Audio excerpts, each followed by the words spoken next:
정치평론가 서영석과 김용민 PD의 정치 토크.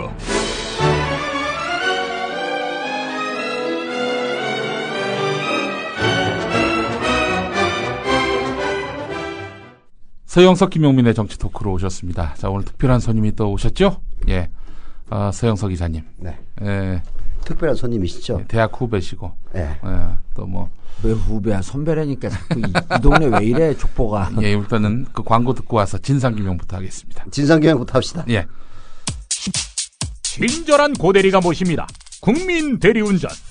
국민TV 조합원을 위한 국민 대리운전 1544-9411. 서울 경기 어디서나 친절하게 모십니다. 국민TV 조합원과 함께하는 국민 대리운전 1544-9411. 송하능 조합원 신청 광고입니다.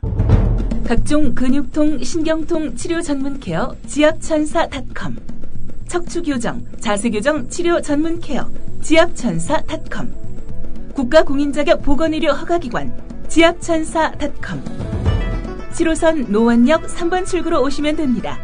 주소창에 한글로 지압천사.com.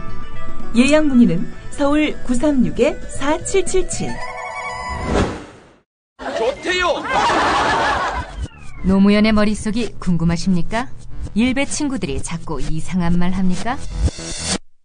얼음보다 시원하게, 수박보다 큼직하게 털어놓는 진짜 민주주의에 관한 책, 노무현의 머릿속. 비싸지도 어렵지도 두껍지도 않습니다. 이 여름 후덥지근하고 답답한 마음을 한 방에 날려드립니다. 오프라인 서점에서 덜컥 집어도 10,000원. 152쪽의 슬림한 바디, 구석구석 친절한 사파까지. 국민TV와 함께하는 노무현의 머릿속. 전국 서점에 있습니다. 아니, 지금 우리 정봉주 전 의원 나오셨는데, 네. 예, 어서 오십시오, 우선. 네, 반갑습니다. 정봉주입니다. 예. 봉화에서 이렇게 오셨어요. 예. 우리 박수 한번 쳐줘요. 박수. 아, 요즘 봉화에 잘 안 입고요. 예. 한 반은 봉화 있고 반은 서울에 있고 그래요. 네, 아, 서울에 무슨 또 사업이라도 불립니까? 봉화에서 시작한 봉봉협동조합 그 서울 사무실을 한 2달 전에 냈어요. 오, 어디다? 공릉동. 우리 성지에 내는 거지 무조건. 아, 공릉동 어디? 공릉동 그 김용민 당시 후보가 쓰던 그 사무실. 카페변에 그 건물. 아, 과기대 재건물이요, 재건물. 아, 예. 네. 그렇죠. 재건물에 아니라 엄밀히 따지면 우리 집 사는 건물. 아이, 부르주아했구만. 예. 부르주아는 아니고 초부르주아죠. 아, 슈퍼 부르주아. 공릉동에 우리 조합원 중에서 공릉동 아줌마라고 계십니다. 예. 아주 열성적인 아줌마신데요. 그래요? 그럼 미건수 출신 아니에요, 그분? 그러시겠죠, 아무래도. 그렇게 뭐, 높죠. 미건수하고 안 겹치는 분들이 뭐 많지 않아요. 그렇죠. 예. 그 국민TV도 우리 미건수 식구들이 열심히 활동을 하고 예. 처음에 이제 이게 오해가 좀 있었잖아요. 제가 출소하자마자 여기 참여를 안 하니까. 예. 이거는 방송인 김용민 교수와 그다음에 그 이 제약이야 쓸데없는 구라 서영석 이런 분들이 쓸데없는 구라 그건 맞다. 지금까지 얘기 중에서 딱 맞는 얘기 하나 했네. 그런 분들이 해야지 이게 내가 할 일이 아니다 그러니까 예. 정봉주는 국민TV에 반대한다 이렇게 소문이 났었어요 당시에. 예. 그래서 이게 무슨 얘기냐 그래갖고 우리 그 미건수 식구들한테 네. 국민TV가 아주 중요한 대안 중에 하나이기 때문에 적극적으로 참여하라고 그러고 그 이후로 많이들 참여하고 좀 우호적일 거예요. 제가 네. 보기에는. 아이, 뭐, 그렇게 우리가 이제 18,000명 넘어서 조만간 19,000명 돌파할 건데. 예. 아이, 뭐, 우리 정봉주 의원님하고. 19,000밖에 안 됐어요, 지금. 네. 네. 아이, 그거 많은 아유, 거죠. 망구까지 얼마나 그 많은 근데 서울. 전화로 나한테 18만 명이라는 건 뭐야, 김 교수? 아, 듣는 분들이. 청취자. 네. 청취자. 이게 쉽지가 않아요. 5월에 그랬던 거고 지금은 훨씬 더 늘었고. 예. 청취자는 많은데 네. 그 사람들이 다 가입은 안 하죠. 다 가입은 안 하죠. 내용이 허접해서 그래요. 정봉주 의원이 잘 안 나오니까 그런 거예요. 아니, 많이 나와서 그런데 이 미곤스가 지금 20만인데 예. 봉봉협동조 몇 만이에요? 봉봉협동조합이 뭐 몇 만이야. 이제 이거 1,000도 갈까 말까 하지. 야, 그 얘기가 바로 그냥 답이래. 그래서 진짜 이게 그리고 이제 우리 쪽 지지하는 분들이 예.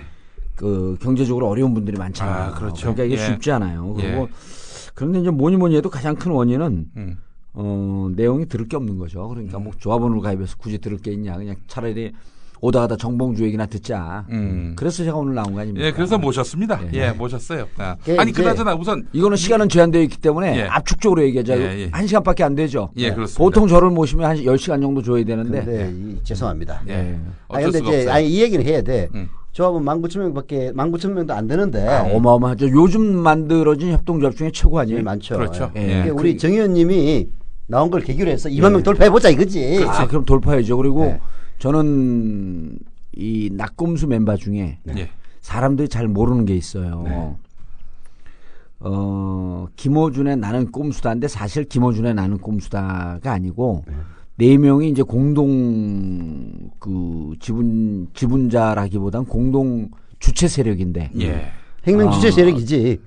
혁명 주체 세력. 그러니까 안 됐죠. 자꾸 이거를 가입을 안 하죠. 무서우니까 뻘갱 같으니까. 뭔 혁명? 5.16도 혁명이라며. 5.16은 구데타. 왜 이렇게 망가졌어, 근데?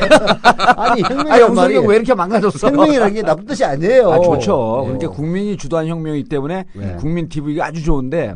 근데 하여튼 4인방. 4인방 중에 사람들이 이제 그때 당시에 방송을 들어보면 워낙 김용민 PD가 얘기가 없기 때문에 저분이 좀 허접한 역할을 하는 거 아니냐. 근데 내가 늘 그 강조를 하고 그러는데 이걸 좀 바로잡을 필요가 있어요. 주진우는 늦게 합류했기 때문에 주체 세력에서 조금 떨어지니까 주체 세력은 3.5밖에 안 됐어요. 주진우는 이제 0.5예요. 한급 더 주진우 기자 들으면 섭섭해야겠다. 누구? 섭섭해 하는 것도 영광이죠. 거기 끼워준 게 어딘데. 맞습니다. 그런데 이제 처음에 저하고 김어준 총수하고 이거를 논의할 때 논의하면서 한 1년 6개월 정도 흘렀어요. 밥만 먹으면서. 그게 진척이 없어. 그러다 김용민 교수가 끼면서 2달 만에 확 진척이 된 거예요, 이게. 그렇죠. 그래서 저 양반의 이게 그 몸집은 좀 뚱뚱하고 온몸은 이제 병이 많았고 종합병동이지만 저 양반의 실천력과 실행력 이런 것을 보면서 국민 TV는 김용민이 있었기 때문에 가능했고 서영석이 옆에서 그냥 숟가락 하나 얹은 거 정도에 불과하다. 물론이지. 너무나 지나간 말씀을 갖다가 하니까 일단 섭섭하네. 아니 그러니까 너무 강조하는 거 보니까 좀 섭섭한 것 같은데 진짜. 그래서 그 19,000명이 정말 대단한 거예요. 이분들이 아마 저는 대한민국이 민주주의가 좌초되고 지금 민주주의 퇴행이란 말이 요즘 많이 나오잖아요. 그걸 제가 오래전에 썼어요. 그게 이제 사람들이 이제서야 그걸 쓰기 시작하는데 퇴행하는 민주주의 속에서 이것을 버텨줄 수 있는 거의 유일한 그 버팀목이 국민 TV. 그다음에 그 또 뭐가 있죠? 뉴스타파. 이런 그 방송 쪽에서 팟캐스트 방송 쪽에서 활동하는 분들 또 이걸 듣는 분들이 저는 무척 중요한 힘이다. 라는 걸 좀 강조하고 싶어요. 그래서 김용민 교수 우리 서영석 우리 대학 후배님 대단히 중요한 분들입니다. 박수를 보내고 싶습니다. 18,000, 19,000 되기가 쉽지가 않아요. 제가 막상 해보니까 하루에 1명, 2명 들어와요. 조합원이. 1명 정도 많이 들어오는 거예요. 아니 우리 정봉주 의원 아니면은 절대 안 돼. 우선 그 이야기 나누기 전에 이 지금 우리 서영석 이사님과 정봉주 의원께서 이게 선배 후배 이게 명확하게 안 가려졌어요. 굉장히 어떻게 돼요? 솔직히 오랜 그 인연인 걸로 알고 있는데. 먼저 후배가 먼저 까야지 선배도 먼저 까. 7, 8학번이야. 7, 8학번이 나하고 동기네 뭐. 7, 8년도 입학하셨나? 버벅거리기 시작한데 나는 정확하게 7, 8학번에 입학을 해야 되는데 공부도 못하고 그랬고 삼수에서 80에 입학을 했어요. 그거야. 난 원래 서울대 7학번이야. 형님 7학번이야? 그래서 내가 내가 이렇게 불러. 형님이라고 부르고 학번은 나는 81학번하고 같이 활동을 해서 81학번으로 들어오신 줄 알았어. 78년도에 입학을 하고 78년도 3월에 군대를 갔다가 80년도 12월에 제대를 하고 81년 3월에 1학년에 복학을 했지. 그 졸업 증명서 띄는 거 다 있어요? 입학 몇 년 있어요? 그렇죠. 그럼 뭐 있다 그러면 뭐. 이렇게 보나 저렇게 보나 다 후배야. 자, 두 분이 이제 한국외국어대학교 영어과 동문이시고, 뭐 선후배 뭐 잘 가려지지는 않는데요. 근데 우리 또 서영석 이사님의 그 사모님, 사모님과 또 우리 정봉주 의원의 그 또 막역한 또 사이도 있지 않습니까? 79학번이시죠? 79학번. 부럽과 79학번. 부럽과 79학번. 한번 서영석 이사께 한번 찾아가셔서 깽판 부렸지. 깽판을 한번 부르셨던 소문이 있던데. 얘기 안 하잖아. 깽판 부린 게 뭐. 강한 사람이 깽판이라고 하면 깽판이 맞지. 깽판 부린 게 어제 오늘 일이에요. 제가 그 전설에. 근데 이 정호주 의원은 기억을 못 할 건데. 네. 아니 나도 기억을 해요. 아니 그거 말고 그 얘기 말고 그때는 이제 깽판을 부렸는데. 그리고 나서 이제 서로 찢어지고 나서 거의 안 봤죠. 안 봤는데 마포에서 어느 날 길을 가는데 우리 정봉주 의원을 만난 거예요. 그걸 내 기억 못할 거라고 얘기하는 거야. 그래서 인사를 하면서 지금 뭐예요? 그랬더니 요즘 뭐 정치하려고 돌아다닙니다. 그러더라고. 이게 김근태 장관 쪽으로 해가지고 그때 뭐 했죠, 그죠? 맞죠? 계속 후원을 해드렸지 제가. 만났는데 역시 정치권에 들어왔구나. 역시 정봉주 그때는 의원도 아니었지만은 정봉주 의원은 정치를 해야지. 우리 정봉주 의원이 2004년에 처음이자 마지막으로 국회의원을 하셨는데 그 당시 근데 현재로서는 이게 우리 역사를 얘기하면 그래서 제가 2003년도에 이제 출마하겠다 그랬잖아요. 2004년도에 이제 출마할 때 그때 서영석 이사께서 그 서프라이즈 하고 무슨 또 방송 라디오 21 라디오 21을 해갖고 그때 이제 뭣도 모르고 어떻게 연락을 해갖고 거기 나오라 그러더라고. 그래갖고 인터뷰를 했어요. 두 분이. 제가 있었을 때 하셨겠네요. 예? 제가 있었을 때 하셨겠네요. 그때 왜 4시간 왔다 갔다 했는데 바로 김용민이었어. 아니 그래서 이제 그때 인터뷰를 했는데 나는 지역 공약 갖고 하고 별 준비가 안 돼갖고 뭐 제대로 되겠냐 그러고 했는데 두 분이 농담이 아니라 그때 들어보면 아마 나올 거예요. 이게 좀 놀래면서 이게 준비된 후보다. 그리고 그때 기억나는 게 당선이 되면 의정 활동을 잘 하실 것 같다. 그래서 제가 발끈 화를 냈죠. 당선이 되면이 뭐냐? 난 무조건 당선된다. 근데 진짜 깜짝 놀랐어. 뭐냐면은 그때 준비해온 걸 봤는데 이게 그냥 국회의원 하겠다고 그냥 덤비는 얼치기 정치꾼의 공약이 아니야. 어떻게 된 건지 이게 진짜 지역 구민들이 홀딱 넘어가게 공약을 만들어 왔더라고. 그 사항은 내가 잘 알죠. 왜냐면은 그 다음에 내가 출마를 했으니까. 그래요? 근데 확실히 그 정봉주 의원의 공약을 보면은 디테일이에요, 디테일. 정말 그래서 난 되겠다고 생각을 했어. 이 플랜 중에는 이제 뭐 어떤 여러 사정 때문에 실현이 잘 되지 못한 것도 있지만은 되게 굵직한 것들은 다 실행이 됐어요. 그 이후에 또 김용민 교수가 우리가 못했던 걸 그걸 또 인수해갖고 몇 가지 또 공약 내고 그랬더라고. 그렇지. 근데 김용민은 그때 그야말로 조중동의 맹폭격에 의해서 그 대통령 후보급 취급받아가지고 떨어진 거지. 나중에 나와서 보니까 나는 안에서 조선일보를 안 봤잖아요. 신문을 조중동을 안 봤는데 조선일보를 얼핏 한번 보니까 무슨 한 2주 이상을 일면 톱 기사를 장식했다고 그런 얘기를 듣고. 아주 대통령 후보였어. 그래서 이제 제가 답답하고 한심한 분은 이런 분들이죠. 지금 그 당선된 이노근 의원이거든. 거기 노원갑에 당선된 이노근 의원인데. 이상한 사람이더만. 그건 그 인신공격을 하면 안 되고. 이상한 사람은 인신공격 아닙니다. 근데 이제 좀 이런 거죠. 스트레인지. 본인이 스트레인지 하게 되면 그거는 좀 낯설은 이런 뜻이고 영어과 나왔잖아요. 이상한 사람 할 때 weird. He's so weird. weird라고 하는 표현을 써야 돼요. 그래요? weird. 스트레인지 하게 되면 낯선 사람.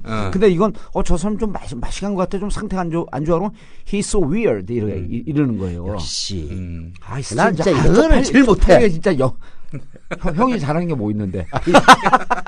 그럼 좀 할 줄 알잖아. 그래서 그분이 조중동의 힘으로 당선된 거지 자기가 뛴 게 없거든요. 그러면 당선된 다음에 그런 거 갖고 겸손해하고 좀 반성하고 부끄러워할 줄 알아야 돼요. 근데 뭐 어마어마한 한 3선 4선인 것처럼 그 지역에서 폼을 잡고 다닌다는 얘기를 몇 번 들었어요. 그래서 이런 사람은 끌고도 남을 양반이야. 이 사람은 좀 어쨌든 뭐 우리가 떨어지고 우리가 당선됐는데 이렇게 남을 씹진 않잖아요. 떨어졌으니까 열받아서 씹는 거지. 그러니까 이거 청취자들이 이해해줘야 돼. 뭐 우리 정봉주 의원님 이 얘기를 하고 있는데 제가 참 감동을 받은 게 있어요. 뭐냐면은 정치에 이제 입문을 하신 거는 2004년이 됐지만 실질적으로는 근데 이미 그때는 초선이 아니라 거의 재선 3선급 사실상 정치적 역할과 또 주변으로부터 평가를 또 그렇게 받았고요. 왜 그랬느냐? 공약 보고 깜짝 놀랐어. 왜 그랬느냐? 뭐 공약도 그렇고 정치적 역량도 그렇지만은 일단 이 양반이 90년대 초반부터 사업체를 운영하면서 운동권 선배들 다 밀어준 거야. 뒤에서. 이렇게. 그거 알고 있었어요? 알고 있었죠. 외래학은 다른 거보다도 제가 특히 그 콧날이 좀 시큰해졌던 거는 강기훈 씨. 유서대필 사건으로 김기춘한테 아주 굉장히 고초를 겪었던. 지금 투병 중이죠. 네. 그 간경화로. 네. 근데 이제 우리 강기훈 선생이 감옥에서 나온 다음 누가 뭐 그 신경을 씁니까? 근데 우리 정봉주 의원께서 그 외대어학원 거기 지금 CEO였는데 들어와라. 그래서 5년 동안 전산실장으로 있었어. 그리고 전산에 능해. 본인이 아주 탁월하고. 훌륭합니다. 예. 네. 형님 그것뿐만 아니고 그 얘기 나온 김에 임수경 의원 있잖아요. 네. 임수경 의원이 또 외대학원에서 한 2, 3년 급여를 받아갔어요. 어디 취업을 못했을 거 아니야 임수경도. 그래서 임수경 씨도 우리 외대학원에 와갖고 그 이사로 근무하면서 이사로 근무하면서 이제 주로 그 학원도 뭐 대외 활동 이런 게 있잖아요. 그렇죠. 그런 대외 활동하고 그러면서 한 2년 3년 동안 또 직원으로 근무를 했었죠. 그때 임수경 아무데도 취직 안 될 때 아니에요. 예. 취직을 못했지 기본적으로. 근데 이제 수경이는 같이 와갖고 저하고 그 북한 갔을 때, 그다음에 통일 문제 이런 것만 얘기를 해줘도 엄청난 그 기여를 하는 거거든. 예. 근데 또 직원들이 임수경 씨가 오면 그렇게 좋아해. 그래서 같이 화합하면서 같이 이제 근무도 좀 하고 그랬었는데. 약간 좀 아이돌적 기질이 있잖아. 그때 그랬었죠. 재밌는 게 제가 국회의원 하면서요. 네. 우리 지역 활동 중에 하나가 금강산 가는 게 있어요. 금강산 그 1박 2일로 가면 금강산 가면 북측 안내원들이 대한민국 국회의원은 정봉주밖에 없는 줄 알아. 이건 좀 갈등이 같다. 아니 근데 왜 그러냐면 내가 아이디어를 어떻게 냈냐면 그 안내 신분증을 가져가잖아요. 신분증 뒤에다가 코팅해갖고 사진을 놓는데 무슨 사진을 놓냐면 수경이하고 단둘이 찍은 사진. 그래서 싹 돌려갖고 안내원들 보여주면 통일의 꽃이네요. 그러면서 그냥 정봉주 그런 거야. 그러니까 그 다음에 우원식 의원이 갔다 왔고 야 금강산 가니까 대한민국 국회의원은 너밖에 없는 줄 알더라. 왜냐면 안내원들이 임수경 사진을 보고 다 기억을 하는 거야. 임수경 마케팅을 했구나. 네, 임수경 마케팅을 했죠. 우원식 의원이 아주 발전을 많이 하셨네. 거기도 우리 보고 금강산 가고 그런 거예요. 그랬군요. 네, 우리 한 거 보고. 그러니까 그 거꾸로 얘기하면 북한에서는 임수경 의원이 상당히 유명이다 그 얘기 아닙니까? 그렇죠. 그리고 그때 이 사진을 보고 그랬던 아이들 그 안내원들도 심지어는 유치원 때 왔다 갔습니다. 이런 친구들도 있더라고. 그러니까 완전 북한에서 아이돌 얘기가 나오니까 얘기를 한 거고. 만약 그때 그 김대중 노무현 대통령 이후에 남북 관계가 계속 화해 무드로 갔으면은 임수경 지금 현 의원이 남북 관계에 정말 큰 역할을 할 수 있었죠. 앞으로 하면 되죠. 앞으로 하면 되는데 뭐 우리가 정권을 잡아야 되니까.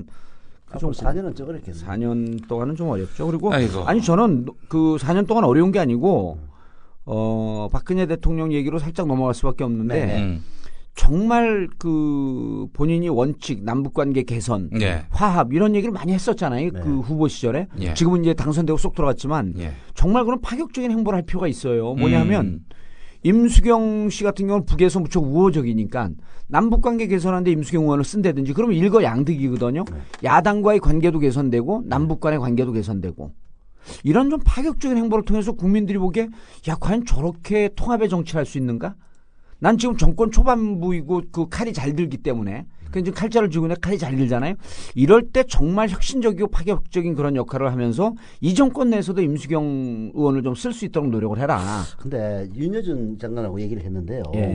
그 박근혜 대통령이 아마 지금쯤은 대한민국 정말 통치하기 만만치 않은 나라다 이런 점을 지금 많이 느끼고 있을 거다 이런 얘기를 했어요. 근데 그 정 의원님 말씀대로 임수경 의원을 남북 그 관계 개선의 견인차로 기용하고 싶은 생각이 설사 있다 손 치더라도 박근혜 대통령의를 움직이는 두 축 중에서 이른바 보수의 축이 있지 않습니까? 아스팔트 보수들 거기서 적극적으로 반대해가지고 아마 쉽지는 않을 것 같아요. 뭐 작년에 또 막말 이미지를 완전히 뒤집어 씌워가지고 그 조선일보에서 임수경 의원에 대해서 말이죠.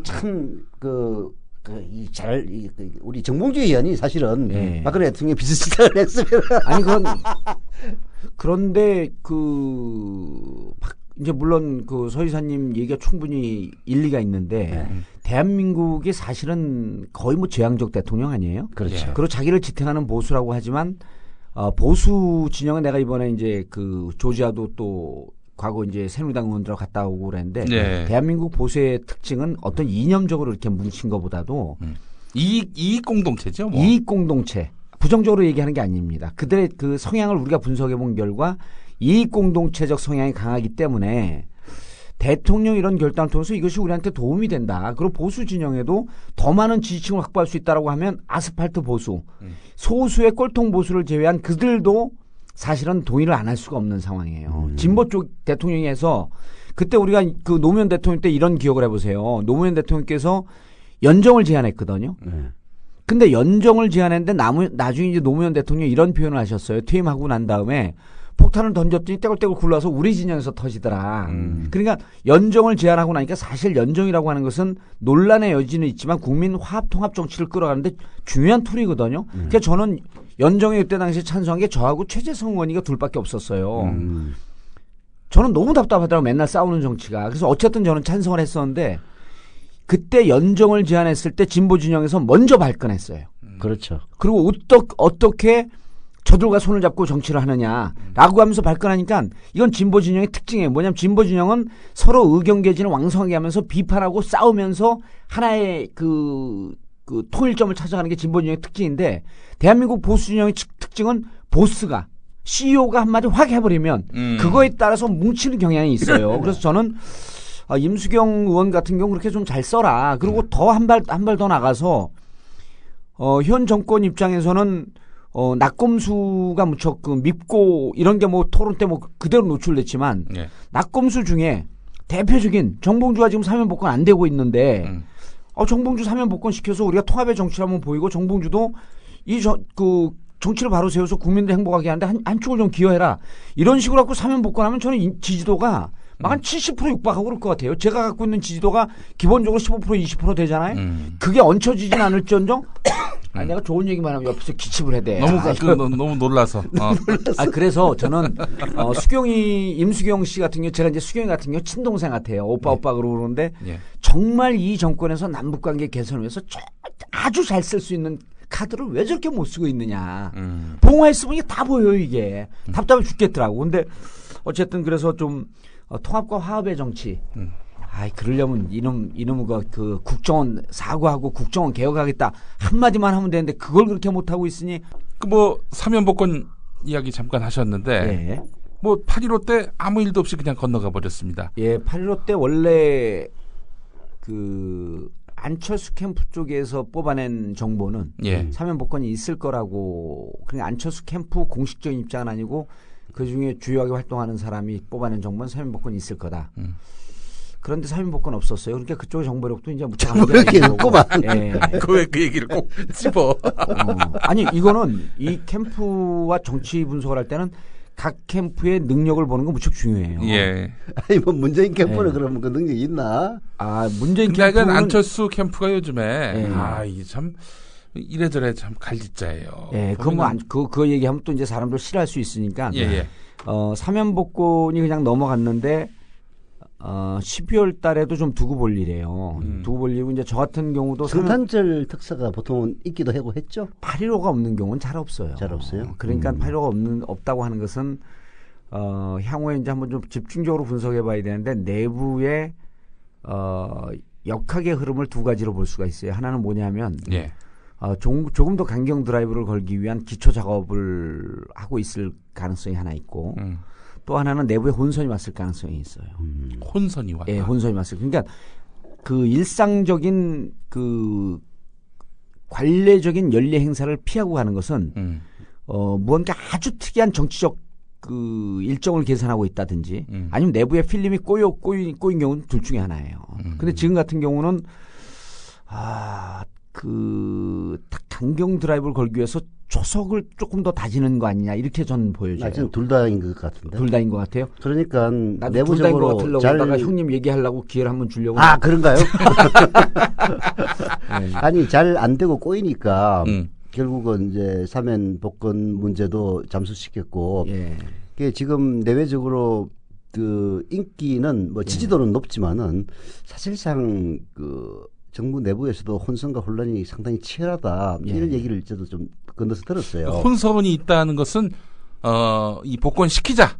안 된다. 이게 부딪혀서 그랬다는 겁니까? 그거는 아니고 복권 사면 복권 이런 것은 아주 표피로 나타난 살짝 종기 같은 징후에 불과하고 내부적으로 일테면은 윤창중 대변인 사건 때 휘청 한번 했잖아요. 그리고 이런 거예요. 내부가 이렇게 저도 이제 서 이사님 얘기에 상당 부분 동의하고 일정하게 저도 이제 들은 얘기가 있는데 이렇게 1인 통치 체제로 가게 되면 예. 밑에 있는 사람들이 윗사람 눈치만 보고 자기 창의성을 거의 발휘를 안 하죠. 미래창조과학부를 만든 예. 박근혜 정부에서도 이 창의력이 발휘되기가 힘들죠. 그리고 예. 이게 이명박 대통령 때 초창기하고 좀 비슷한 모습이거든요.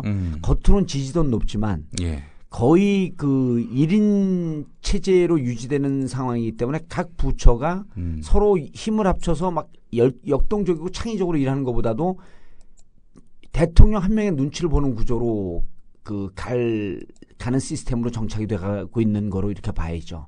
그렇게 되다 보면 우리가 무슨 일을 하고 그러는데 또 일부에서는 움직이려고 하고 멈춰 있는 팀과 움직이는 팀과 이게 서로 엇박자가 날 가능성이 있어요. 예를 들어 전체적인 대통령이 아젠다를 주면서 남북관계를 어떻게 할 거냐라고 하면서 각 부처가 한번 아이디어를 맞대고 충돌도 해보고 합의도 하면서 그럼 이게 유기적으로 잘 돌아가는데 남북관계는 이러이러하게 한다라고 하는 미션만 딱 주는 거예요. 그러면은 일하는 사람들이 이게 창의력을 발휘하라는 건지 아니면 일사불란하게 움직이라고 하는 건지 이런 과정 속에서 좀 충돌하고 있을 가능성이 있다 이렇게 보이는 거죠. 뭐 남북 관계는 뭐 국정원이 다 잡고 있어가지고 통일부는 완전히 그냥 국외자 취급받는다는 소문은 파다해요. 이제 뭐 통일부 장관 6일째 이 양반이 휴가 가서 욕을 많이 먹었잖아요. 그런데 뭐 휴가 안 가도 정부 안에서는 뭐 그냥 장관이 아니라 전문가 취급만 받는다는 거 아닙니까? 그런 이제 얘기들이 있죠. 뭐 실제로 우리가 알 수가 있나? 그러니까 예를 들면 그래서. 통일부도 자기 아이디어를 내고 국정원도 자기 아이디어를 내고 그 청와대 그 통일외교수석도 자기 아이디어를 내면서 이렇게 부딪히면서 좋은 소리를 내려고 노력을 해야 되는데 그럴 때 이게 유기성이 살아나는 거거든요. 근데 이제 그게 좀 안 되는 것 같다. 그래서 아주 그러니까 이게 우리가 해안을 갖고 있는 사람들 하나의 징후를 보고 전체를 볼 줄 알아야 되거든요. 그게 8.15 때 사면복권 안 되는 것을 보고 자기 기반을 좀 다져가려고 하는 이런 모습도 보이지만 일견에서는 그 지지도가 이제 높기 때문에 그렇게 볼 수도 있지만 전체적으로는 우왕좌왕 좀 충돌하고 또 세력 간에 부딪히는 모습들이 좀 보이지 않겠느냐 이렇게 좀 판단할 수 있고 봉화 시골에 있는 사람이 별 얘기를 다 해네. 창피해 죽겠네. 그리고 사면복권은 저 같은 경우는 지금 10년간 피선거권이 박탈되어 있잖아요. 근데 이제 지금 기소가 됐어요. 또 다른 기소가 됐죠. 그 감옥에 있을 때 이수호 선생님에게 편지를 써줬는데 서울시 교육감 후보로 나왔던 분이죠. 그런데 그분들이 공개 안 하기로 해놓고 공개를 해버린 거예요. 그래서 이제 공개했으니까 결국은 선거운동 한 거 아니냐. 그런데 이제 우리 변호사 쪽에서 뭐를 찾아냈냐면 2009년도에 금고 이상의 형을 받은 사람들이 즉 감옥에 살고 있는 사람들이 그들에게는 선거권을 주지 않아요. 그러니까 선거권 없는 것이 과잉 금지 원칙에 위배된다. 그래서 위원 제청을 해요. 2009년도에. 근데 헌법재판소가 9명이거든요. 9명 중에 3분의 2, 즉 6명이 위원이라 그래야지 법 개정이 가능한데 그렇죠. 당시에 2009년에 선거권 주지 않는 것을 위원 제청했는데 9명 중에 5명이 위원이라고 판결을 내렸어요. 한 명이 부족했던 거죠. 한 명은 각하, 3명은 합헌이었던 거예요. 그런데 선거권 주지 않는 것도 이 정도로 과반수가 넘을 정도로 위원이라고 생각을 하고 있는데 제가 걸린 법은 뭐냐면 선거권 없는 자는 선거운동을 할 수 없다. 즉 헌법에서 보장하고 있는 표현의 자유조차도 없다라고 얘기를 해버린 거예요. 그거는 표현의 자유를 침해하는 헌법적 자유를 침해하는 거니까 위원 제청 사유는 되겠네. 큰 사유가 되죠. 그래서 이제 우리 그 변호사가 판사 출신이신데 현직 판사들한테 물어보면 10명 중에 9.5명. 그래서 왜 9.5명이냐니까 한 사람 애매모호하게 고개를 갸우뚱한다 그래서 9.5명인데 10명을 상대로 여론조사를 하셨구나. 물어보면 9명 내지 10명 정도 정도가 이건 위원 제청을 해라. 그래서 이제 제가 갈등하다가 위원 제청을 해도 이제 법원에서 받아줘야 되는 거거든요. 그렇죠. 법원이 또 정치적 판단을 안 할 수 없는 시대 아닙니까? 그렇죠. 근데 요 문제는 판사 출신들 변호사 혹은 판사들은 다 위원 제청을 하는 것이 맞다 이렇게 돼 있어서 이제 위원 제청을 하면 이런 문제가 있어요. 저 같은 경우는 빨리 재판을 끝내고 지금 기소되어 있는 상태에서는 사면복권 대상에서 관행적으로 제외가 돼요. 그렇죠. 그러니까 빨리 재판을 벌금을 받든 뭐 무죄가 되든 빨리 재판을 끝내서 이 기소된 건을 털고 있어야만 만약 그 사면복권 대상이 되는데 위헌재청으로 넘어가게 되면 2년이고 3년이고 부지하세월로 계속 끌어요. 그래서 어떻게 했으면 좋겠냐 그런데 이제 변호사하고 최종 조율이 남아 있는데 위헌재청을 하는 쪽으로 일단은 가닥을 좀 잡았어요. 이 정권 안에 사면복권 될 생각하지 마세요. 아니 생각을 하는 게 아니고.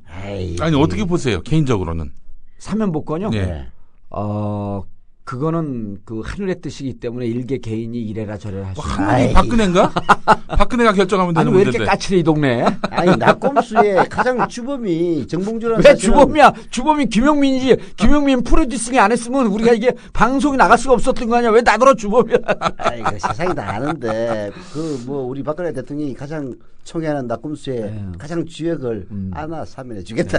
근데 사실은 우리 정봉주 의원에게 그 복권을 만약에 혜택을 부여한다면은 정봉주가 또 4년 내내 펄펄 날고 막 사람들 끌어. 그것도 무섭지. 그게 아마 4년 내내 협동조합만 하고 그러니까 저를 복권시켜줘도 별일 없을 겁니다. 근데 지금은 일단 복권이 안 되신 상태니까 정치 활동을 못 하는 거 아닙니까? 현재 안 됐고 그래서 맞아 얘기를 끝내면 위헌재청에서 위헌이 받아들여지게 되면 또 제가 역사적으로 큰 일을 한 거예요. 큰 일을 하는 거지. 그래서 정봉주는 이런 문제에 있어서도 하늘이 이런 큰 일을 하라고 역사적 소임을 줬기 때문에 그쪽으로 가는 것이 옳지 않겠느냐. 그러니까 그 문제를 정리하면 이런 거죠. 금고 이상의 행을 받은 사람은 당연히 선거권이나 피선거권이 없지만은 없는데 그거조차도 헌법재판소에서 5명은 위헌이다라고 했는데 6명이 안 돼가지고 이제 결국은 킬 됐는데 근데 금고 이상을 행한 행을 받은 사람이 의사를 표현하는 거, 누구를 지지한다라는 의사를 표현하는 건 사실 표현의 자유 영역에 포함되는 건데 그것마저 선거법으로 재단하는 것은 그야말로 헌법적 권리를 침해하는 거다. 그 얘기죠. 그렇죠. 그게 이제 위헌의 요소가 있다라고 하는 거고 그럼 이제 이게 판례가 있어야 될 거 아니에요. 판례가 없어요. 당군 이래 최초의 사건이야.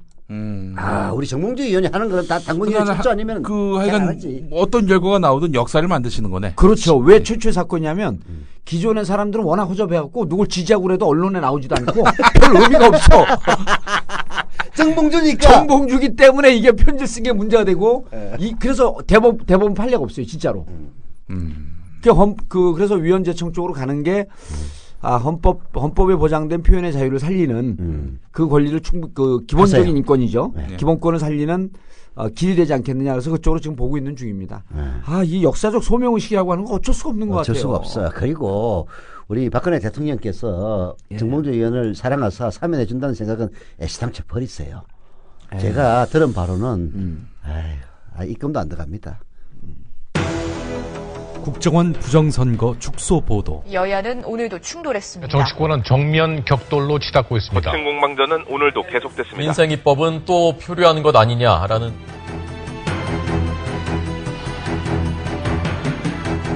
장악당한 언론은 진실로부터 멀어지고 있습니다.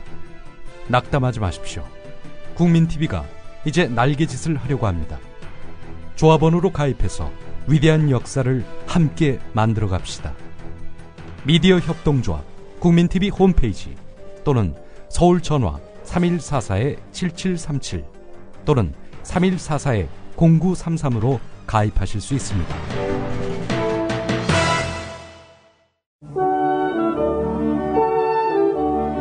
지금 여러분께서는 서영석, 김용민의 정치 토크와 함께하고 계십니다.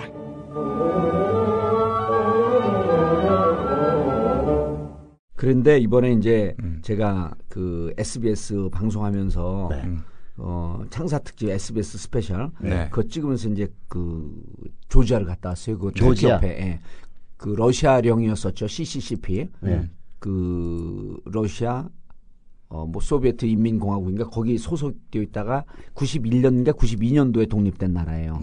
러시아에서는 구르지아라고 부르고 그루지아라고 하는 게 아니라 조지아.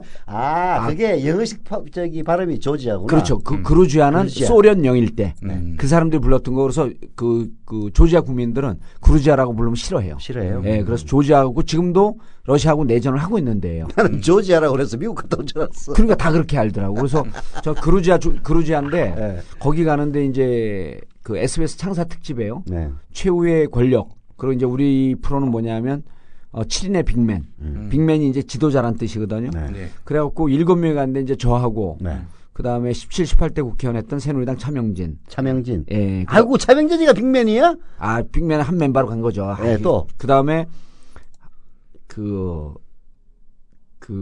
박영준. 17대 국회의원 했고 청와대 홍보수석 정무수석을 했던 박영준.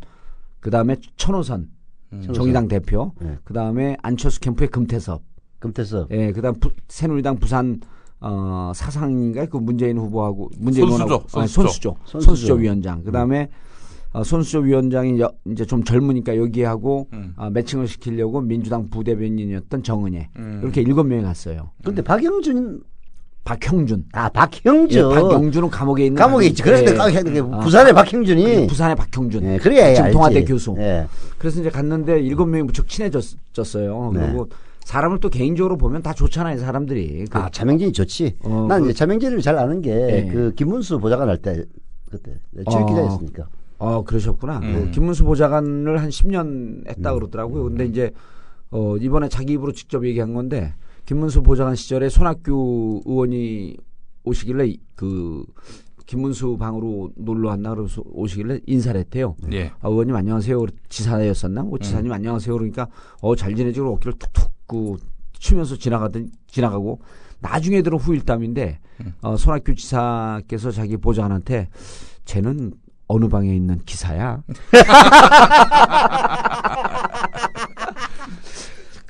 차명진 보통 사람 아니에요. 보통 얘기 아니에요.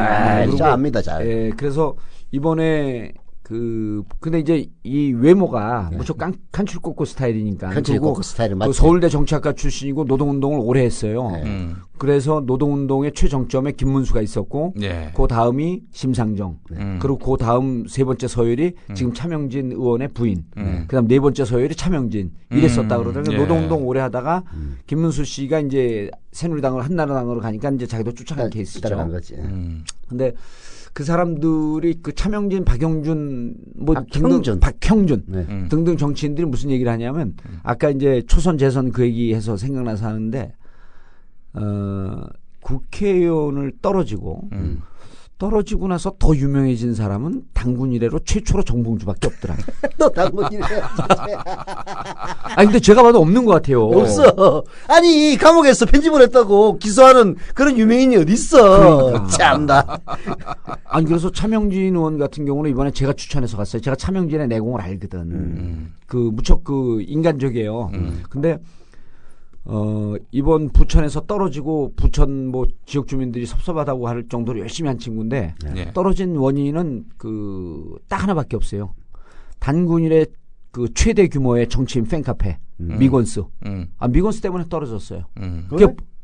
미건스가 활동을 세게 하니까. 그쪽이 좀 세다. 민부천이 세요. 부천이 세다. 그러니까 마지막 날 올 때까지도 술만 취하면 봉주야. 난 비건수 때문에 떨어졌어. 그래서 그런데 제가 20대 때 그럼 내가 가서 도와줄게. 그건 나 좀 도와줘. 빠타를 해요. 네. 차명진 의원, 차명진이가 선배 되나요? 아니요, 그거 동기죠. 저기. 동기인가? 네. 차명진 의원. 거기도 7, 8학번인가 그래요. 당신이 박근혜 대통령한테 가가지고 나 섭외시켜달라고 해봐. 그럼 해줄게. 그래. 근데 그 가능성이 없는 게 또 차명진 아니야, 친이게. 차명진, 박형준 둘 다 박근혜 대통령한테 찍혔고 박형준 공천도 못 받았고 탈당한 거 아니에요? 그러니까 주변에 썩은 동아줄밖에 없어. 근데 또 현재 정부 내 누구하고 친하다고. 왜냐하면 청와대 출신이고 대통령은 박형준, 차명진을 미워해도 자기들끼리 친하잖아요. 그러니까 이제 또 다르게 네트워킹이 돼갖고 이정현을 통하면 돼. 이정현. 구체적으로 이제 이런 명기. 이정현이 누구예요? 그 가수? 가수 얘기야. 바꿔. 나가거든 나는 가수다에서 나가거든 불렀던 이정현 그 가수 얘기하는 거 아니에요? 맞아. 근데 광주의 아들. 누구요? 광주의 아들이야. 난 누군지 잘 모르겠고. 광주의 경찰이 아니고 광주 아들이 있어. 제가 다른 거 넘어가기 전에 잠깐 재밌는 얘기 1초만 한 10초만 얘기할게요. 교도소의 베스트 최고 히트 곡 노래 이름이 뭔지 알아요? 몰라요. 아무도 몰라요, 이거는. 교도소에서 최고 히트곡은 조수미가 불렀던 나 가거든. 쓸쓸한 달빛 아래 나가거든. 근데 그걸 붙여서 읽어봐요. 나가거든. 밖으로 나가거든. 출소야. 그래서 교도소에서는 계속 그 노래만 들어요. 나가거든. 어쨌든 근데 그 차명진, 박형준 했는데 우리가 이제 너무 친해져서 그리고 제가 이제 조수조한테 손수조. 조수조. 조수미. 조수미. 네네. 바로 수정해 주잖아. 손수조. 손수미? 손수미 조수조. 손수미 조수조 말 된다. 조수조가 손수조. 손수조가 여기 방송 듣는 사람 제가 이런 얘기하면 기분 나쁘겠지만 저는 팩트를 얘기하니까 제가 느꼈던 꽤 괜찮고 본인이 이렇게 나대고 극한 대립점에 있어서 그 심하게 얘기했던 이런 부분에 대해서 조금 안타까워해요 본인도. 그 당이 처음 당에 들어오자마자 대립적 국면에 갖고 그 첨단에 섰는데 정치라는 것이 보통 살벌한 데가 아니잖아요. 그렇죠. 근데 이제 이렇게 어쨌든 흘러가는 대로 하다 보니까 돌이켜 보니까 이게 후회스럽겠지. 아쉬운 점이 있는 거예요. 그렇지. 그리고 막상 한 10일 동안 있어 보니까 그렇게 나대는 친구도 아니고 기본적으로 내공도 탄탄하고 그래서 제가 10일 동안 정치를 쫙 알려줬어요. 이게 제가 그 초선밖에 안 했지만 실질적 내공으로 따지면 5선급. 5선. 3선은 이미 나온 살 때 3선인데 감옥까지 갔다 왔는데 2선 더 못해요. 오케이 5선급은 넘어가지. 5선급 초선 하면 안 돼요. 5선급 하면 우리 당에 이석현 의원이 있거든요. 국민들에게 정봉주 택할 것이냐 이석현 택할 것이냐 그럼 누굴 택하겠어요? 그럼 말 하나 정봉주 택하지. 아니 참 보면은 우리 석현영님은 참 사람이 품성도 좋고 품성 난 반듯하시고 참 양선하신 분인데 존재감은 그렇게 했어. 그러니까 그 안개 같은 존재감. 그 정봉주는 미친 존재감. 이게 틀리잖아요 존재감. 근데 이 석현영이 또 골 때리는 게 안양에 한번 특강 갔잖아. 정봉주 2시간 특강하는 걸 다 메모를 하는 거야. 글쎄 말이야. 그런 분이에요, 진짜. 그런 성실성은. 근데 이제 근데 그 양반 그런 성실성으로 아직도 장가를 못 갔잖아. 그죠? 그 장가 못 간, 안 간 거죠. 못 간 게 아니라. 그래서 어쨌든 그 친구들한테도 그런 얘기를 했는데 이 친구들도 이제 그 같이 간 친구들도 불가사예요. 그래서 우리가 가칭 무지개 원정대라고 그 모임을 만들었어요. 방송은 언제 돼요? 방송은 11월 17일 날 하기로 했었는데 1편 총 그 4부작이에요. 그 우리가 출연하는 건 1부작.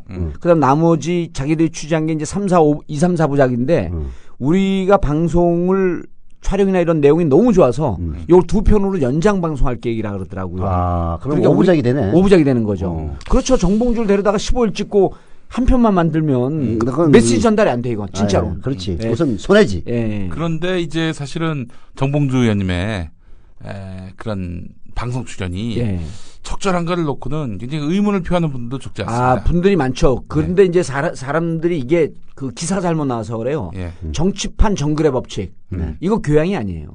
다큐멘터리예요. 그리고 다큐멘터리 하면서 정치하면서 괴로웠던 점, 정치하면서 보람 있었던 점, 그다음 권력의 문제, 정치의 문제, 대한민국 정치가 이렇게 대립적 구도로 계속 나갈 것이냐라고 하는 것을 진지하게 토론하면서 그런 내용 중심으로 쭉 가는 거예요. 근데 지금은 선거 부정과 관련해서 국민들이 그 어느 때보다도 사실 마음에 불이 지펴진 상황인데.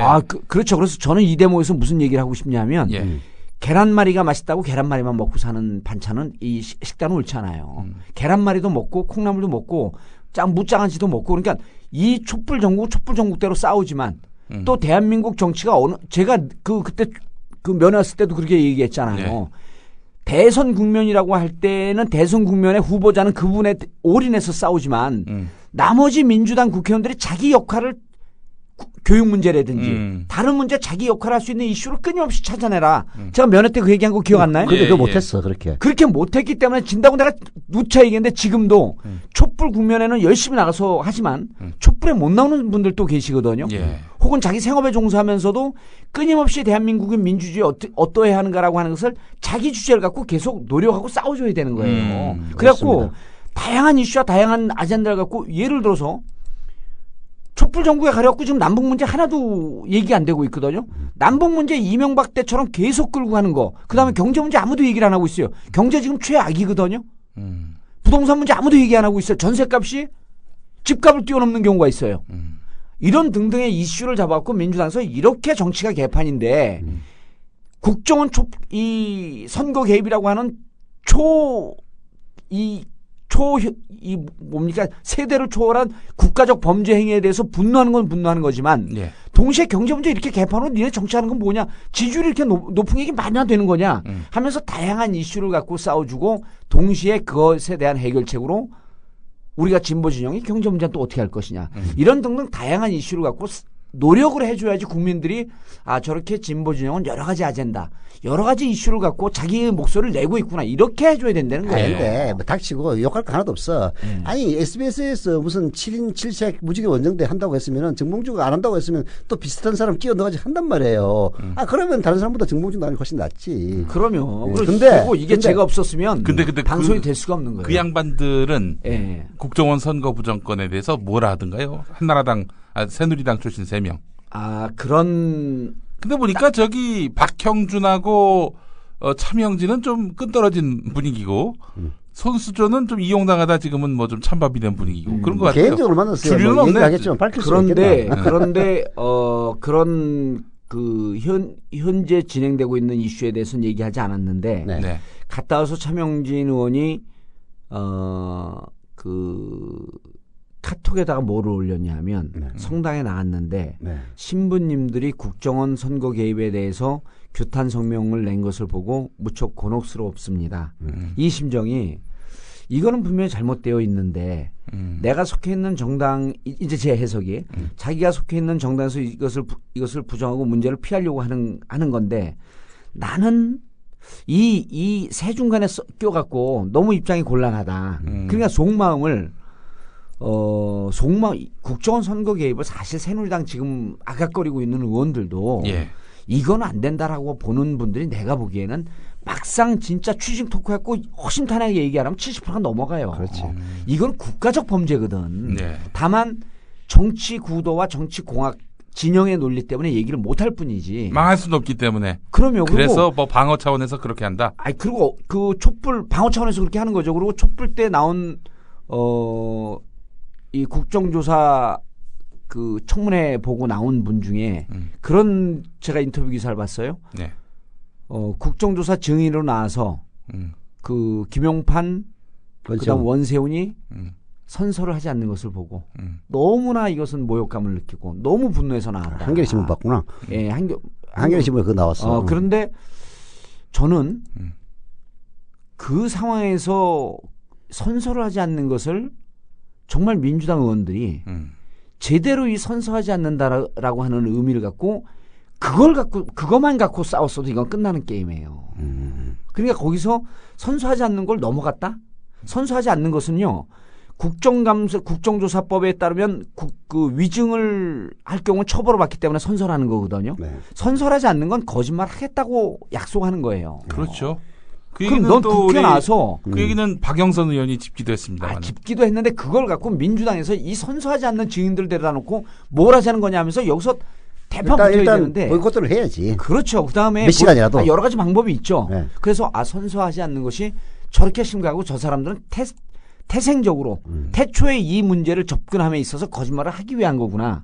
그다음에 이제 제가 그 국정감사에 대해서 이 그 국정원 선거 개입에 대해서 많은 분들이 좋은 얘기를 했기 때문에 하나만 제가 좀 짚고 넘어갈게요. 제가 요즘 뭐 신문도 안 보고 아무것도 안 보고 그냥 농사와 협동조합만 하고 있는데 김용판 서울경찰청장과 원세훈 전 국정원장이 왜 그렇게 당당했을까? 그걸 누가 짚은 적 있나요? 뭐 한겨레 신문에 한번 그거 나왔어. 왜 그렇게 당당했을까? 우리 서 이사님은 어떻게 생각하세요? 뭐 믿는 빽이 있으니까 당당한 거죠. 아닌가? 아니요, 맞죠. 맞는데 이제 우리가 방송에 나와서는 이게 국민 TV가 이 시대에 올바른 이 정치학 교과서 아닙니까? 그래서 여기서는 정확하게 얘기해 주세요. 우선 정의님 그래서 모신 거 아닙니까? 얘기하세요. 예. 김용판 원세훈이 왜 저렇게 당당할까? 자, 그때 당시에 노무현 정부 때도 국정원이 댓글 개입하겠다라고 하면서 당시 국정홍보처장에 찾아왔었다고 하는 기사가 나왔잖아요. 김창호 씨가 그거 인터뷰도 했어요. 김창호. 중앙일보 기자 출신이 있어. 김창호 그분이 김현종 쇼에 나와서 그 인터뷰 했잖아요. 그러니까 국정원은 이런 선거의 개입을 하는 것을 자기들 존립의 기반을 삼고 있어요. 그러면 결국은 원세훈의 지시에 의해서 그 선거 개입을 한 거 아닙니까? 댓글을 통해서 네. 여러 가지 조직적 그 교육을 통해서 심리 전단이 있는데 1, 2, 3, 5 네 팀이 있어요. 그리고 네 팀 중에는 1, 2, 3 네 국이 있고 네 국 밑에 1, 2, 3 5 해가지고 네 팀씩 있어가지고 총무가 16팀이더라고. 그러니까 이게 보통 훈련된 사람들이 아닌데 그러니까 국민의 뇌를 조작하기 위한 그 댓글 조작 개입을 한 거죠. 그런데 그럼 원세훈이 김창호 씨도 그런 얘기를 했던데 원세훈이 독단적으로 지시했을까? 아무도 그걸 믿지 않잖아요. 그러면 이명박 대통령이 이렇게 지시한 것을 알고 있습니다. 알고 있죠? 이명박 대통령이 왜 그랬을까?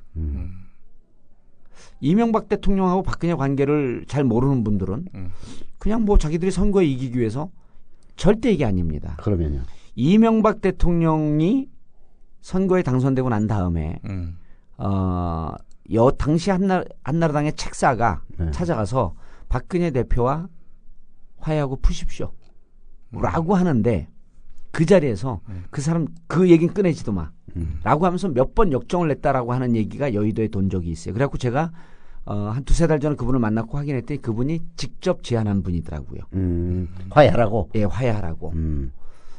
그러니까 그 얘기는 하지도 마. 그건 뭐냐면 이명박 대통령과 박근혜 대통령의 감정은 극에 달아 있는 거예요. 그럼 지난 5년 동안 박근혜 대통령과 화해한 게 있나요? 없죠. 스위스인가 어디 보낼 때 특사로 한두 번 보냈는데 이 감정의 골은 좁혀지지 않았어요. 2010년 8월에 청와대에서 한번 만났거든요. 만났을 때 그 이후부터 박근혜 대통령이 많이 순화가 됐지. 직접적으로 이명박 대통령을 비판한 적은 없습니다. 비판한 적은 없죠. 그런데 이 감정이 풀어지거나 둘이 일정하게 정책적으로 교류를 하면서 지난 박근혜 이명박 대통령 시절에 정책을 공유한 일은 없습니다. 그렇죠. 한 몸으로 움직이진 않았지. 없습니다. 그러면 이명박 대통령이 지 혼자 스스로 나중에 퇴임하고 난 다음에 만약 대통령 물러나고 난 다음에 이러저러한 여러 가지 문제가 있잖아요. 4대강 문제도 있고 여러 가지 문제가 있는데 보험을 들어놔야 되는데 이런 겁니다. 만약에 박근혜 대통령이 이겨서 박근혜 대통령이 이명박을 칠 것 같으면 나 치지 말아 주십시오. 이렇게 되면 보험을 들어야 될 거 아니에요. 그런데 보험을 드는데 보험회사에서 모르게 자기 혼자 가서 슬그머니 드나요? 아니지. 이명박 대통령이 이 국정원 댓글에 개입했다 한 것을 알았다라고 하는 것은 현 정권과 일정한 관계가 있었음을 누구나 추론해 볼 수 있는 거죠. 여기서 소설입니다. 소설입니다. 근데 추론인데 여기에서 나타나는 대목이 뭐냐면 원세훈, 김용판 이 두 사람이 이런 등등의 과정을 아는 거예요. 그래서 내가 이렇게 큰 소리 치고 당당하고 그런 건 너희들이 현 정권이 쉽게 얘기해서 나 못 친다. 나 못 친다. 너희들이 어떻게 나를 치냐. 난 너희들의 약점을 알고 있고 우리가 이렇게 선거에 개입해서 당신들에게 도움을 준 것이 현 정권에도 적어도 어느 선까지는 분명히 알고 있음이 이 근거가 있는데 너희들이 어떻게 날 칠 거냐. 그래서 김용판과 원세훈이 뭐를 믿고 저렇게 당당하냐라고 하는 것을 우리가 파고 들어가 보면 결국은 이들이 했던 이런 국가적 범죄 행위에 현 정권이 모르고 넘어갔었다라고 하는 것은 말이 안 되지. 말이 안 될 뿐만 아니라 이건 뭐냐면 유체이탈 화법에 그 전에 우리가 계속 주장했던 것은 자기들이 지시했거나 혹은 알고 있으면서 이것은 유감이다. 이건 내가 뭐 알 수 없다. 밖에 누가 갖고 이렇게 얼쩡거리지? 신경 쓰지 마시고. 그래서 그 원세훈과 김용판이 이렇게 당당한 것은 이 부분에서 바로 우리는 현 정권과 일정한 관계가 있음을 추론해 볼 수 있겠다. 이게 아무것도 아닌 것 같은데요. 사람들이 그 숫자 속에 가서요. 지금 박근혜 대통령 지지율 60%가 넘어갔잖아요. 그러니까 이것을 보면은 촛불 문제에 대해서 우리가 열심히 함과 동시에 아까도 얘기했던 다양한 이슈로 다양한 경제적인 이슈, 교육적 이슈, 문화적 이슈, 한일 관계 이슈 이런 등 한일 관계도요. 이 정권이 제대로 못하니까 저놈들이 이 군국주의 부활한다 그러면서 날치죠. 만약에 내가 대통령이라고 하면요. 아베가 탱크에 올라가고 비행기 위에 올라갔잖아요. 아베한테 이렇게 선언하면 돼요. 야 아베. 비행기 올라가서 사진 찍는 거로 전쟁하냐? 너네 그렇게 전쟁하고 싶어? 한판 붙을까? 빨리 됐으니 한판 붙을까 하면서 여기서 끝내면 겁 안 먹습니다. 그전에는 한반도가 전장터였었지만 이제는 너네 땅에서 전쟁 한번 하자. 자기 땅에서 전쟁하는 공포를 모르기 때문에 저놈들이 저렇게 까부는 거예요. 한 번도 경험해 보지 않았잖아요. 예. 침략 당해서 자기 땅에서 전쟁해본 경험이 없어요. 우리는 침략 당해서 이 땅에서 전쟁을 치러본 게 900회가 넘는 이 피를 흘린 민족입니다. 아베한테 가서 야 전쟁 오키나와까지는 갔지. 그 정도 본토는 안 갔잖아요. 그러니까 본토는 안 갔지만 그 아베한테 아베 넌 전쟁 입으로 하냐? 니네 땅 가서 한번 붙자. 그럼 니네 땅 가면서 바로 대마도 갖고 점령해버리고 대마도 우리 땅에서 선언하고 대마도 앞에서 한중 군사훈련 하자는 거예요, 제 주장이. 어떻게 할 거야, 그럼 지들이. 과격한 주장을 하시네.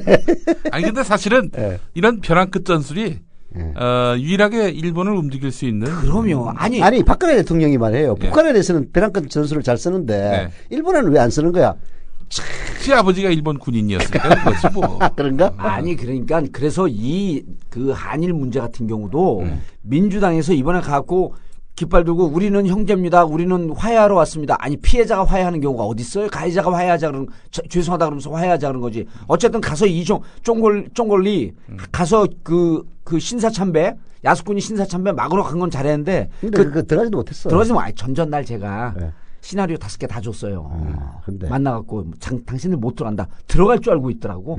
못 들어갔을 경우에 대비해서 태극기 들고 이거 깃발 들고 그 슬로건 외쳐라. 어쨌든 가서 그나마 했는데 민주당에서 이러한 여러 가지 아젠다를 갖고 얘기를 해줘야지. 얘기를 해주고 그다음에 국정원 문제도 가서 촛불 드는 사람들은 촛불을 들고 이렇게 또 뒤에서 옆에서 분석해갖고 정확한 시각을 주려고 하는 사람들은 시각을 주고 지난번에 누굽니까? 여기 국민TV 보니까 서하숙의 3분 칼럼? 네. 그 광주 문제에 대해서 홍오라고 얘기하고 뭐 택배 왔다고 얘기야. 야, 그렇게 기가 막힌 그 칼럼이 어디 있어요? 나 많이 들어 그러니까 많이 듣는다니까 뭐 또 안 듣는다고 그래 또.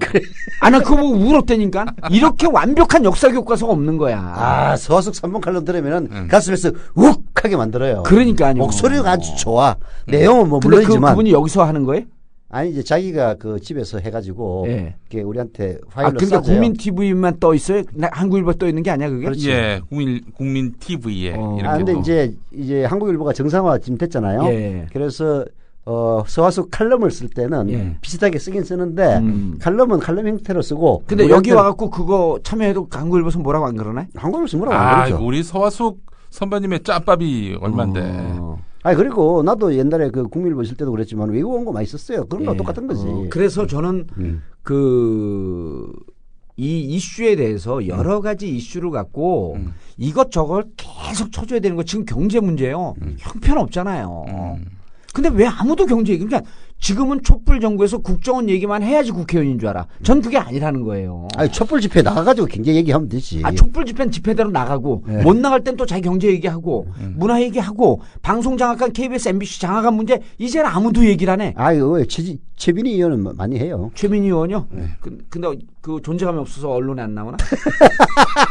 자, 최민희 의원이 저하고 말지의 동기시죠. 동기인가? 그 두 분이 이제 같이 취재 현장. 그러면 말지 있으면 김진태도 잘 알겠네. 누구요? 김진태요? 우리 한참 후배일 텐데. 김진태 의원이. 그 김진태 말고 정동영 의원 보장하던 김진태 있는데 김문수 의원하고 선호련 사건 때 우리 같이 들어갔던 사람이야. 최민희 의원이 얘기하시기를 그런 얘기를 하더라고요. 그 정봉주 의원이 한 며칠 후배래요. 며칠 후배? 동기는 아니고 며칠 후배인데 이제 한번은 취재에 이제 같이 어떤 현장을 같이 갔는데 뭐 그 일정이 이제 취소가 됐나 봐요. 그러더니 갑자기 정봉주 의원이 자신한테 뽕을 보러 가자. 해가지고 당시 영화 뽕을 두 분이 같이 가서 봤다는. 취재하러 갔다가 뽕 보러 간 거야. 뽕을 봤대. 뽕으로 기억하시더라고. 저는 모든 인생이 뽕으로 시작하거든. 근데 근데 그 당시 어떻게 최민희 의원에게 뭐 좀 확심이 있으셨어요? 최민희 의원이 그때 무슨 그 미인이었어요. 뭐 지금도 이제 미인이죠. 그런데 이제 무슨 미인이어도 그 미인들 다 저를 좋아했기 때문에 제가 뭐 확심을 품고 뭐 이럴 시간적 여유가 없었죠. 정은미 의원도 사실 멋있잖아. 시간적 얘기해서. 참.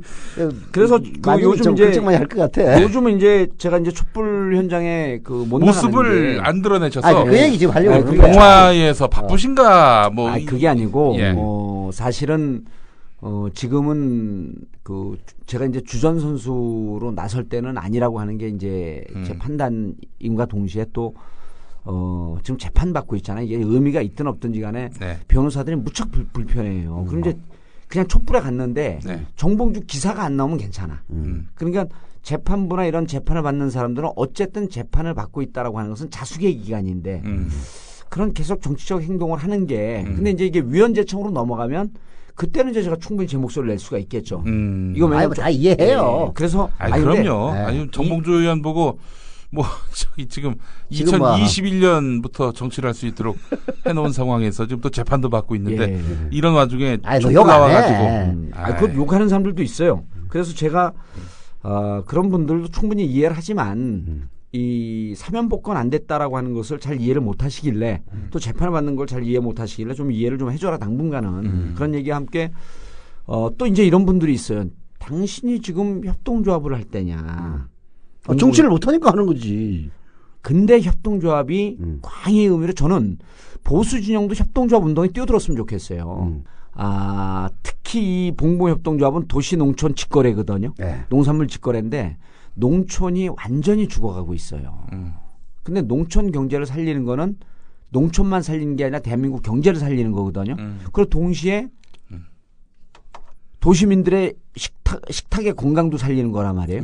그래서 오히려 여의도 정치를 그 여의도 정치의 n분의 1로 들어가서 잘하는 것보다도 우리 경제를 살릴 수 있는 이런 협동조합 운동을 잘하면 진보 진영도 경제 문제를 해결할 수 있는 능력이 있네. 난 이게 무척 큰 의미가 있다고 보는 거예요. 그리고 협동조합은 결국은 사람이 모여서 좀 힘없고 소외된 약자들이 모여서 함께 하자는 거 아니에요? 그러니까 여기도 KBS, MBC 같은 거대 언론 권력에 도전하는 게 국민 TV 아니에요? 마찬가지로 봉봉협동조합도 농협이 거대 권력화되고 되면서 농민들 오히려 수탈하는 구조가 되어 있기 때문에 우리가 스스로 살아갈 수 있는 자구책을 찾아내고 그 자구책을 찾아내는데 정봉주 같은 마케팅 파워가 있는 사람이 들어와서 함께 해주는 게 전 의미가 있다고 보는 건데 의미 있다고 봐요. 처음에는 농촌에서도 좀 색안경을 끼고 봤어요. 왜? 거기서 출마하려고 그런다고 그래? 그런 사람들도 있었고 어쨌든 출마도 또 하면 어때? 경북 봉화에서 출마하는 거를 갖고 다 새누리당인데 그리고 글쎄 말이야. 하면 또 어때? 그 언론에서 너무 저를 이상한 사람으로 조중동에서 이상한 사람으로 묘사를 해놓고 보니까 딱 보더니 첫 마디가 이거예요. 아니 이상한 사람은 다 영화배우처럼 생겼나? 나는 전혀 이상하지 않네 그러면. 그런데 이분들이 막걸리 마시고 몇 개월 지나니까 정말 제가 좀 보이긴 까칠해 보여도 따뜻하잖아요. 여자들 못 이렇게 내 몸에서 열기가 막 나고 아우라가 나니까 아무도 다가오질 못해요.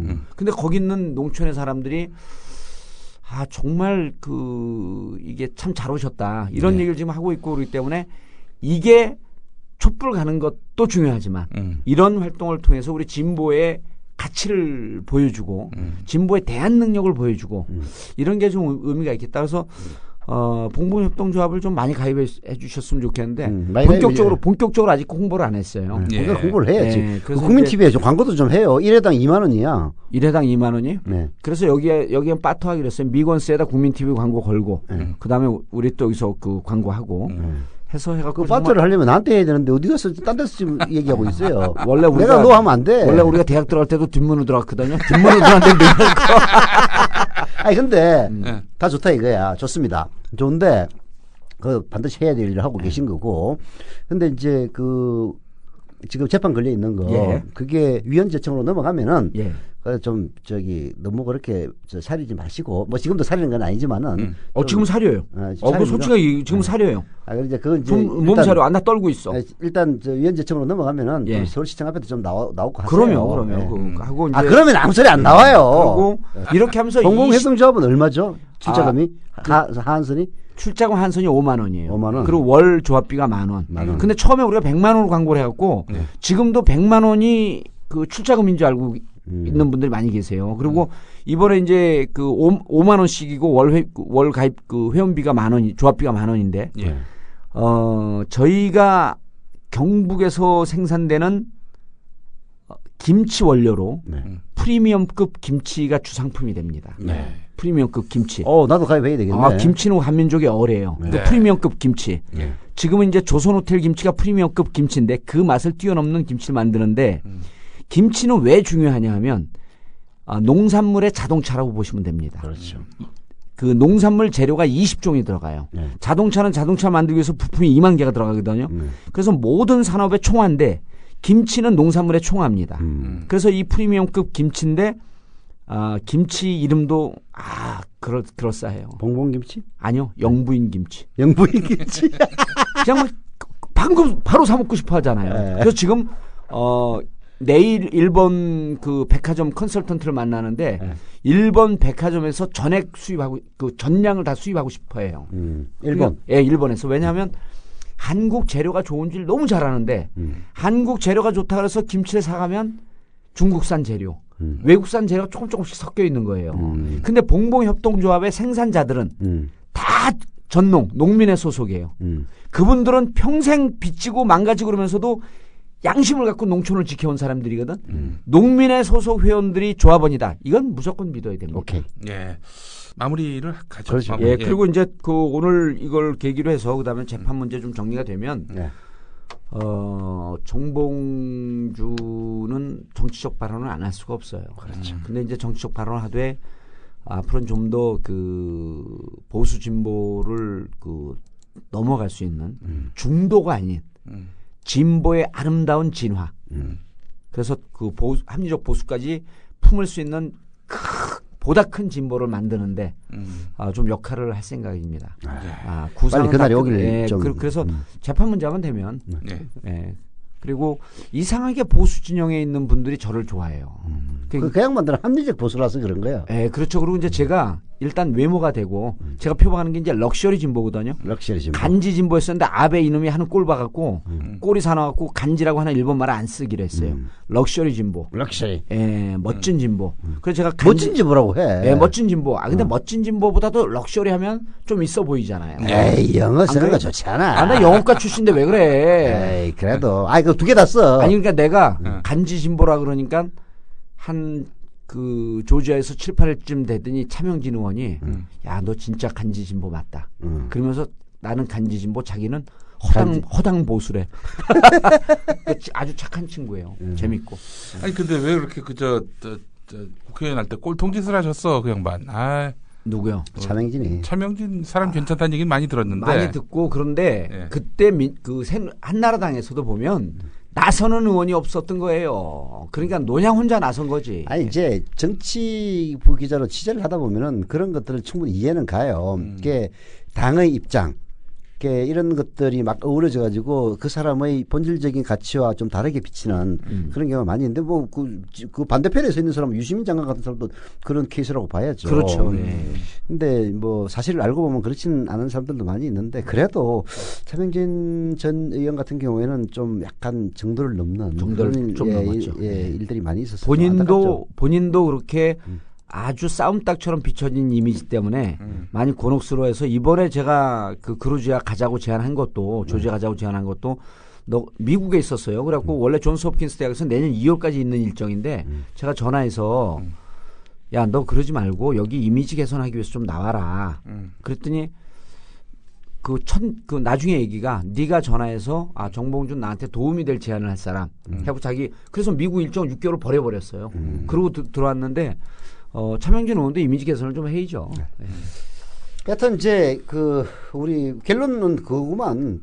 정봉주 전 의원도 앞으로 이제 재판 문제가 어느 정도 위헌 심판 제청으로 가게 된다면은 갔든지 아니면 또 그냥 재판으로 끝나든지 하면은 좀 적극적으로 참여해서 또 미건세에서 우리 정봉주 의원을 바라보는 팬들이 또 많잖아요. 그래서 본인의 행동이 굉장히 중요하다고 기대합니다. 기대합니다.